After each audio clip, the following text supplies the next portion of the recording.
오늘 움직이는 종목군들 가운데서 또 특징적인 부분 전력 세워드립니다. 신한금융투자의 신병재 부지점장이 연결합니다. 안녕하세요.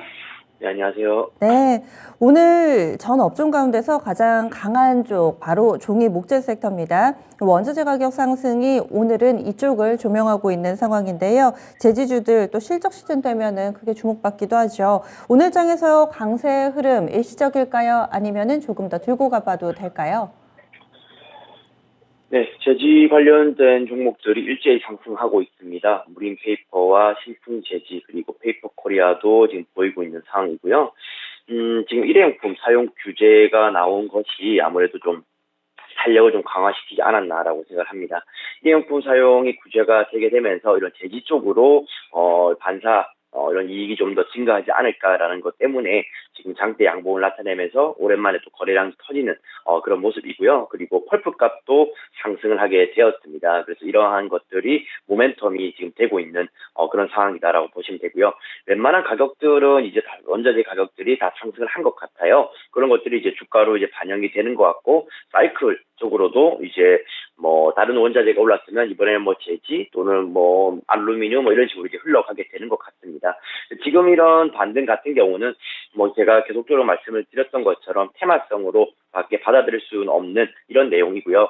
만약에 이런 원자재 가격 폭등으로 인해서 좀 수급에 대한 고임 현상이 장기화될 수 있는 그런 내용들 같은 경우는 좀 더 랠리는 갈 수는 있는 것 같습니다. 하지만 재지 같은 경우는 그런 내용은 아직은 확인이 되지 않았기 때문에 굳이 홀딩 하시는 것보다는 트레이딩 관점에서 대응하시는 것이 맞다라고 보고 있고요. 지금 신풍재지를 예를 들면은 지금 오늘 좀 강하게 움직이는데 주봉상에서는 위쪽에 상단이 한 2,700원 정도 아마 막혀 있는 상황인 것 같습니다. 그래서 이 부분까지는 아마 홀딩이나 랠리가 가능할 것이다라고 보고 있고 추가적으로 치고 나가는 모습을 보게 하려면은 이런 펄프값 상승이나 이런 일회용품 사용 규제에 따라서 수급이 좀 장기화돼서 좀 꼬이는 이런 내용이 좀 더 나와줘야 가능하지 않을까 싶습니다. 그래서 현재 상황에서는 단기 트레이딩으로만 활용하자라고 정리하시면 될 것 같습니다. 단기 트레이딩 짧게 대응을 해보자 얘기해 주시네요. 그리고 지금부터는 좀 연속성을 가지고 요즘 시장에 주목받고 있는 섹터 보겠습니다. 2차전지 쪽입니다. 테슬라 1100슬라 부근까지 지금 와 있는 모습 보여주면서 요즘 들어서 국내에서 2차전지 관련주 들고 계신 분들도 기대가 크실 거예요. 또 오늘 장에서도 강한 움직임을 나타내고 있습니다. 2차전지 쪽 시세 연속성 어느 정도까지 나올까요?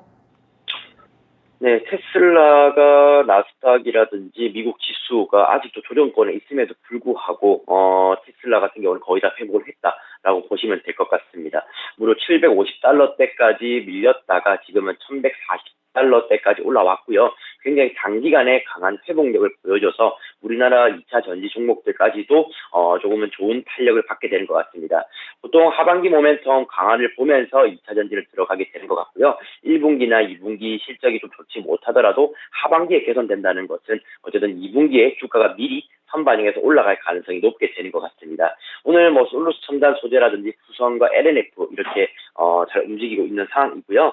지금 솔루스 첨단 소재 같은 경우는 헝가리 공장 진설이라든지 7월에 이제 캐나다 공장 착공 들어가는 것들 이런 이슈들이 조금 있는 것 같습니다. 그렇게 된다라면 동박 관련된 이런 신규 공장 이 하반기에 본격 가동이 될 것이다라는 예측치가 좀 나오게 되는 것 같고요. 그리고 LNF 같은 경우는 테슬라가 올랐을 때 함께 올라가는 종목으로 커플링 현상이 좀 짙은 이런 종목이다라고 보시면 될 것 같습니다. 테슬라 판매량 호조 소식이 나올 때마다 움직이고 있다라고 보시면 될 것 같고요. 테슬라가 신고가를 낸다는 가정이 있다라면은 LNF도 이번에 혹시나 돌파를 하지 않을까라는 기대감이 지금 점쳐지고 있는 이런 상황입니다.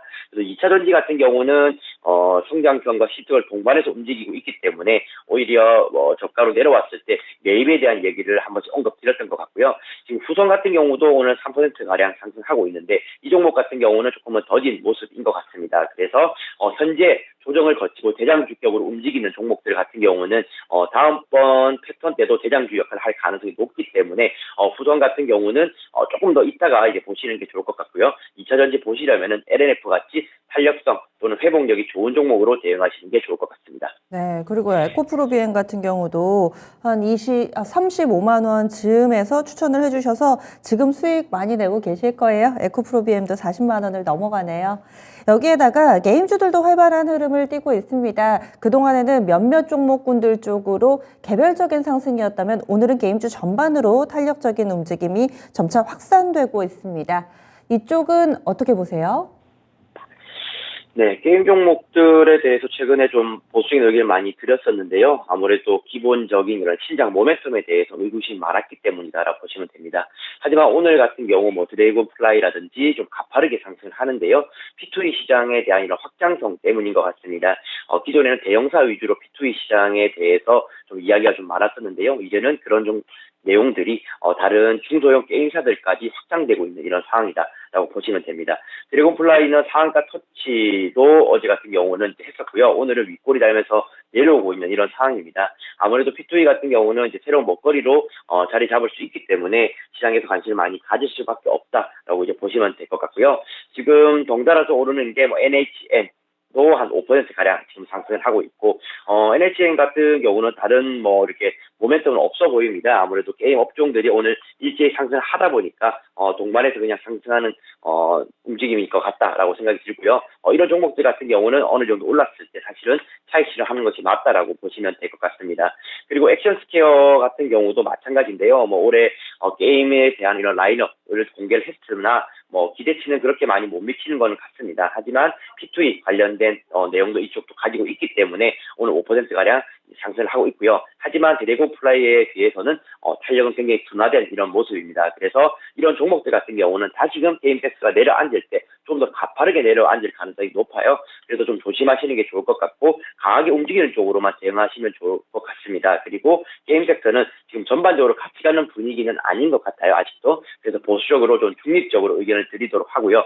회복까지는 좀 시간이 많이 남을 수 있다. 지금도 방망이를 짧게 잡아야 되는 구간이다라고 생각하시면 될 것 같습니다. 네, 알겠습니다. 이렇게 종목군들 쭉 봤는데요. 그럼 오늘장의 포인트는요? 네, 오늘 장 포인트는 나스닥의 회복력 강화다라고 말씀드리고 싶습니다. 저희가 포인트 시간대 국내 시장뿐만 아니라 글로벌 시장까지 점검을 하게 되는데요. 나스닥 차트가 어쨌든 우리나라 시장에 미친 영향이 강하기 때문이다라고 보시면 될 것 같습니다. 나스닥 차트 보시면은 이제 이평선 다시 디디면서 반등에 나와주고 있는 상황이고요. 60일선 이런 기준선들을 웬만한 거는 다 돌파를 한 상황이다라고 보시면 될 것 같습니다. 이미 5월, 6월 50bp 정도 인상에 대해서는 선 반영이 끝났다라고 보는 움직임인 것 같고요.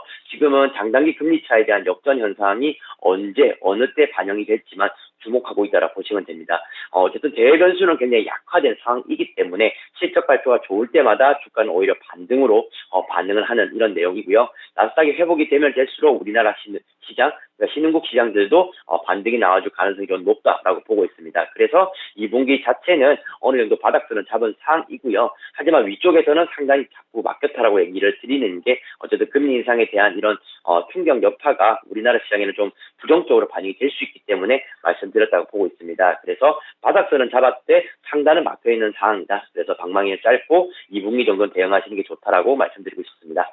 네, 이제 종목입니다. 어떤 기업 알아볼까요? 네, 오늘 종목은 원티드랩이라는 3,500억 가량 시총을 가진 기업을 말씀드리겠습니다. 조금은 친숙하지 못한 종목이 될 수가 있는데요. 이 기업은 인공지능 기반의 커리어 플랫폼 기업이다라고 보시면 될 것 같습니다. 지금 뭐 채용 사업이 어쨌든 현재로서는 매출의 90% 정도를 차지하고 있다라고 보시면 될 것 같고요. 이제 채용이 이루어지고 그렇다면 그 직원, 그 사람의 이제 연봉이 한 7% 정도를 매출로 잡아간다라고 이제 보시면 될 것 같습니다. 올해 실적 같은 경우는 매출액을 527억 원 정도로 예상을 하고 있기 때문에 외형 성장은 작년보다 66% 정도 증가한 수치로 예상이 된다라고 보시면 되고요. 영업이익도 122억 원 정도로 전망을 하고 있습니다. 전년 대비 100% 이상 상승을 하는 것이어서 올해 좀 주목을 해보면 좋을 이런 중소형 탄력주다라고 이제 보시면 되고요. 1분기만 놓고 봤을 때도 그 실적이 발표가 되겠지만 역대 최대 실적을 예상을 하고 있습니다. 그래서 최근처럼 시장이 흔들릴 때는 이렇게 숫자가 잘 나오는 종목으로 대응을 하시는 게 좋을 것 같고요. 오늘 시점에서 한번 주목해 보시면 좋을 것 같습니다. 네, 그럼 원티드랩은 가격 전략을 어떻게 세울까요? 네, 최근에 이미 반등에 나서고 있는 상황이고요. 어쨌든 이런 것들은 코스닥이 어느 정도 풀리게 되면서 같이 움직일 것 같습니다. 그래서 지금 가격에서도 충분히 대응이 가능하다라고 말씀드리고 싶고요. 오늘의 이런 돌파가 저는 추가적인 상승을 더 만들어낼 것이다라고 보고 있습니다. 지금 주봉이나 월봉상에서 봤을 때는 어느 정도 상단이 좀 막혀있는 이런 그림은 보실 수 있을 거예요. 42,000원과 43,000원 사이에 매물대가 조금 많이 몰려있는 느낌이고, 그리고 작년에 상장했기 때문에 아무래도 거기에 대한 부담감도 있는 사실입니다. 그래서 목표가는 43,000원까지만 잡으시고 대응을 하시면 좋을 것 같고요. 손절가는 33,000원 말씀드리겠습니다. 네, 알겠습니다. 고맙습니다. 네, 감사합니다. 원티드랩입니다. 채용 관련된 업체고요. 현재도 주가 4% 정도의 오름세를 나타내고 있습니다. 목표 주가는 43,000원가량, 직전 고점을 약간 넘어서는 가격, 지난 하반기의 고점 수준까지 내다보고 있습니다. 손절 라인은 33,000원 설정됐습니다. 지금까지 신한금융투자의 신명재 부지점장이었습니다.